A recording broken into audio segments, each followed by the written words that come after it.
देव भगवान की जय, श्री मौनी बाबा जी भगवान की जय। अगर आप व्यापार में वृद्धि चाहते हैं तो अपने रोज के कमाई से कुछ अंश अपने गुरु के नाम से प्रतिदिन संचय किया करें। अगर जो नौकरी पेशा वाले व्यक्ति हैं वो अपने घर में शांति चाहते हैं तो अपने कमाई से 10% तो नहीं कहा जा सकता, चूँकि वेद तो 10% कहता है। जो भी उचित समझ में आवे, हर महीने तनख्वाह मिलने पर जो मेहनत की कमाई है उससे अपने गुरु के नाम से निकाल के एक जगह रख दें और समय आने पर वो सब मंदिर में भिजवा दें, जिससे कि मंदिर का विकास हो सके। इससे होगा क्या कि हमारे पाप तेजी से कटना शुरू होंगे और जब पाप कटेंगे तो हमारे व्यापार में वृद्धि होगी, हमारे नौकरी में तरक्की होगी और परिवार में कलह समाप्त होकर शांति आ जाएगी। आप देखिए मानव क्या करता है। मानव भी बड़ा भोगी है। आप एक जगह उसको स्थिर नहीं रह सकते। व्यक्ति हो, स्थान हो, जीव हो, जिससे प्रेम करता हो, कुछ समय बाद उसका दिमाग उचट जाता है और वहाँ से वो निकल लेता है। एक जगह स्थिर दिमाग कहाँ रहता है उसका। वो अगर कहें कि देखिए ये गुरुदेव हैं और यहीं तुम दिमाग लगाए रखो, तो ऐसा नहीं होगा। कुछ दिन बाद उसका दिमाग इधर से उधर, उधर से उधर घूमना शुरू करता है। जब तक हरि न चाहे ना, वो शांति से नहीं बैठेगा, इधर से उधर दौड़ता रहेगा। वो क्यों दौड़ता है, इसका अनुभव करने की जरूरत है। ईश्वर का अंश है जीव, और जीव हमेशा परमानंद को खोजता है। और परमानंद मिलेगा कहाँ? इस पृथ्वी पर तो परमानंद मिलने से रहा, ऐसे नहीं मिल पाएगा साहब। परमानंद लेने के लिए अपने गुरु के चरणों का आश्रय लेना पड़ेगा। जो जीव कतराता है कहाँ करता है। आप सोचिए कि अपने गुरु का कितना ध्यान देते हैं, कितना प्यार करते हैं। अब सोच लीजिए। गुरु कहते हैं कि गुरु से हमने दीक्षा ले लिया है, आपने बहुत अच्छा किया है, होना चाहिए, दीक्षा ले लिए है, मंत्रों का खूब जाप करिए। लेकिन आप उस गुरु को कितना ध्यान देते हैं साहब? उस गुरु के चरणों में सारी चीज़ें निहित है। जो चाहेंगे, पैसा रुपया ऐश्वर्य स्वर्ग, जो चाहेंगे वो मिल जाएगा। लेकिन आप चाहते कितना है? आप पैसा के अलावा और कुछ चाहते नहीं हैं। हाँ, कभी कभी शारीरिक डैमेज हो गई तो प्रभु से प्रार्थना करेंगे कि ये मुझे दिक्कत आ गई है, उसको ठीक कर दीजिए। यही होता है साहब। अब जो है परमानंद के लिए जब ये जीव खोजता है तो कहीं मिलता तो है नहीं। मिलेगा गुरु के चरण में। और जब तक गुरु की कृपा नहीं होगी वो मिलेगा नहीं। और जब तक गुरु की सेवा आप नहीं करिएगा तब तक गुरु की कृपा कहाँ से हो जाएगी। इसलिए ये जीव बराबर भटकता ही रहता है। जैसे कि जो आवश्यकता है, एक बार भूख लग गई, भोजन कर लिया जी भर के, फिर भोजन उसको कराया जाए तो क्या वो भोजन करेगा? छोड़ देगा। जबरी किया जाए तो फेंक देगा। लेकिन पुनः एक समय के बाद ही वो भोजन करेगा जब उसको भूख लगेगी। लेकिन गुरु के चरणों का पान ये है कि बराबर ही किया जाता है।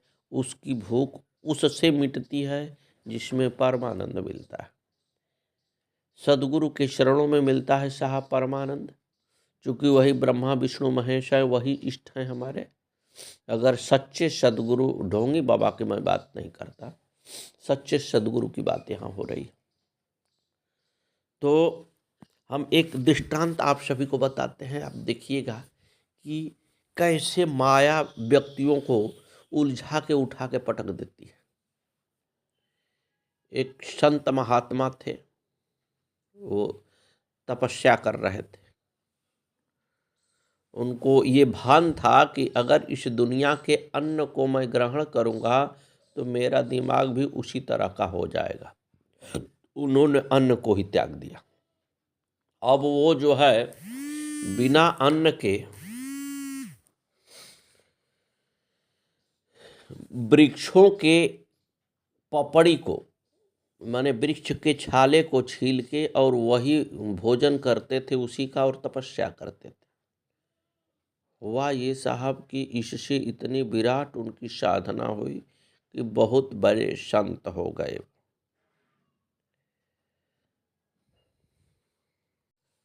महाराज इसके बाद उनका मुलाकात हो गया कामतदेव से।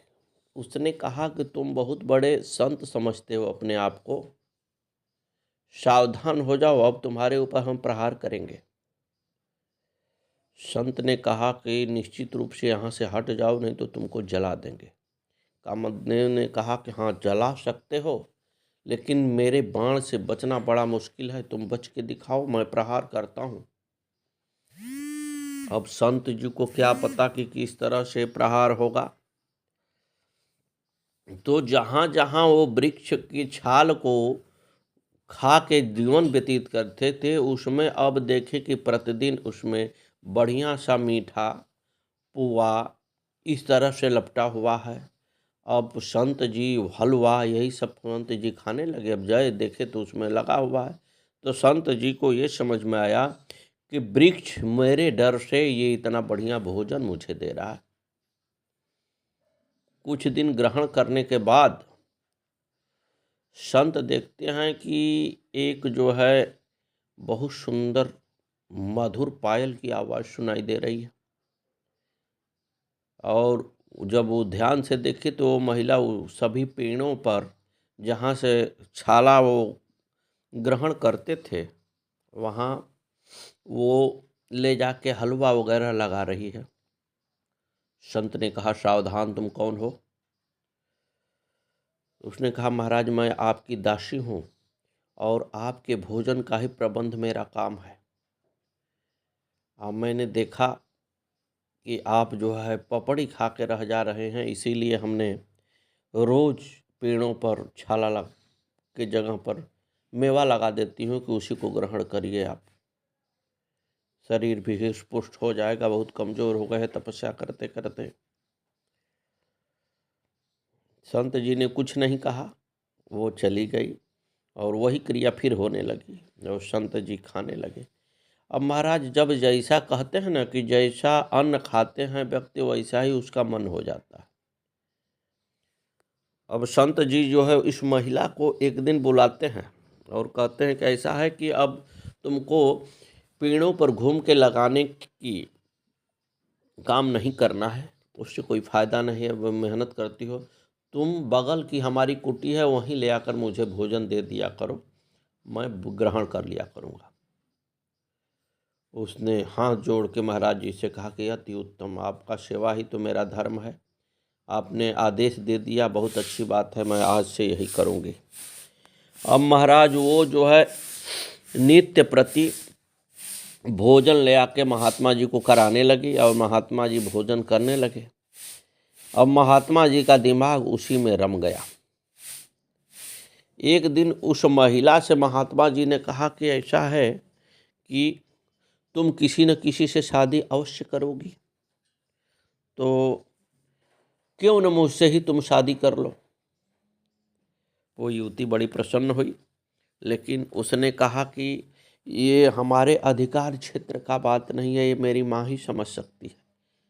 क्योंकि गार्जियन के ही इशारे पर सबको चलना चाहिए, चाहे लड़की हो चाहे लड़का हो। गार्जियन जो कहे वही करने में उसकी भलाई है। अपने से अगर कुछ करता है तो उसमें उसकी भलाई नहीं होती है, उसका नुकसान हो जाता है। उसने कहा कि हमारी माता ही करेगी। तो संत जी ने कहा तुम्हारी माता कौन है? तो कहा कि मेरी माता एक तपस्वी है, आगे चल के कुटी में रहती है और उन्हीं के मैं लड़की हूँ। तो संत जी ने कहा ठीक है, अपने माता से कल पूछ के आओ कि मैं कैसा रहूँगा, हम शादी करने के लिए तैयार हैं। दूसरे दिन वो भोजन पानी लेके महात्मा जी के पास पहुंचती है महिला और कहती है महाराज बड़ा गड़बड़ हो गया, हमारे आपका शादी होना मुश्किल हो गया। महात्मा जी बताते हैं कैसा क्यों? कहा कि हमारी माँ ने शर्त विचित्र रख दिया है जो हम आपसे कह नहीं सकते। उसने कहा क्या शर्त रख दिया? कहा कि उसने कहा है कि महात्मा जी अपने मुंह में कालिख पोत के ठेहुने के बल उसके ऊपर तुमको अपने पीठ पर बैठा के ठेहुने के बल से हम अपने कुटी से मेरे कुटी में आ जाएंगे तो मैं शादी कर लूँगा। महात्मा जी ने कहा कि अगर ये क्रिया रात में हो जाए तो कोई दिक्कत? तो उसने कहा कि नहीं कोई दिक्कत नहीं है, केवल ये काम कर देना है चाहे जब करना है, तभी शादी करने के लिए कह रही है। उसने कहा ठीक है ऐसा मैं कर दूंगा। तब तक कामदेव प्रकट होता है और कहता है कि महाराज सावधान, मैंने आपके तपस्या को भंग नहीं किया है, इतना बहुत है, लेकिन आप मेरे चक्कर में पड़ गए। मैंने सावधान किया था ना कि मैं अपने बाणों को चला रहा हूं, तुम बच के दिखाओ, और मेरे माया के वशीभूत होकर तुम नाच रहे हो। मैं इसका स्वामी हूं, ये मेरी अर्धांगिनी है, ये नचा रही है। तो माया के वशीभूत होकर महाराज सारे लोग नाचने लगते हैं, चाहे संत हों चाहे गृहस्थ हों। जिस पर प्रभु की कृपा, अगर सतगुरु की कृपा नहीं है ना आप पर, तो आप खूब नाचेंगे, आपको बचाने वाला कोई नहीं मिलेगा। इसलिए प्रभु के चरणों का आश्रय लें, सतगुरु के चरणों का आश्रय लेंगे तो हमको आपको नाचने से बचा देंगे, अन्यथा सारे लोग पीछे ही जाते हैं। ये सत्य है, आप देख ही रहे हैं। तो हमारे बात को आप गठिया लीजिए। अगर आज जवानी है आपको नहीं पता चल रहा है तो कुछ दिन बुढ़ापा आएगा तब आपको पता चलेगा, क्योंकि हम ये अनुभव की बात कह रहे हैं कि इस सराय में बचता वही है जो हरि का दास हो, जो अपने सद्गुरु के चरणों का आश्रय ले लिया है, वो उसी को वो बचा पाते हैं, अन्यथा माया किसी को छोड़ी है न छोड़ेगी। जिंदगी भर संत महात्मा जो है तपस्या में लीन रहते हैं, जरा सा उड़कन आया कि चले गए, भ्रष्ट हो गए। तो उनकी इच्छा महाराज बड़ी प्रबल है, उनसे बचने के लिए उन्हीं के पास जाना पड़ेगा। अन्यथा आप सोचिए कि स्वयं के बल से मैं बच जाऊं तो बहुत मुश्किल है। इसलिए मैं बार बार आप सभी को कहता हूं कि सद्गुरु के चरणों का आश्रय लीजिए। इसमें क्या जाता है, कुछ मंत्रों को थोड़ा सा ले लीजिए, उसको गुनगुनाते रहिए, इसमें कितना नुकसान है आपका। और धीरे धीरे करके ना ये जिंदगी ख़त्म होते होते आपका पुण्य बलवान हो जाएगा और आप जो है वैकुंठ को चले जाएंगे। उस पर ध्यान दीजिए सरकार, यही सत्य है। जय जय श्री सीताराम।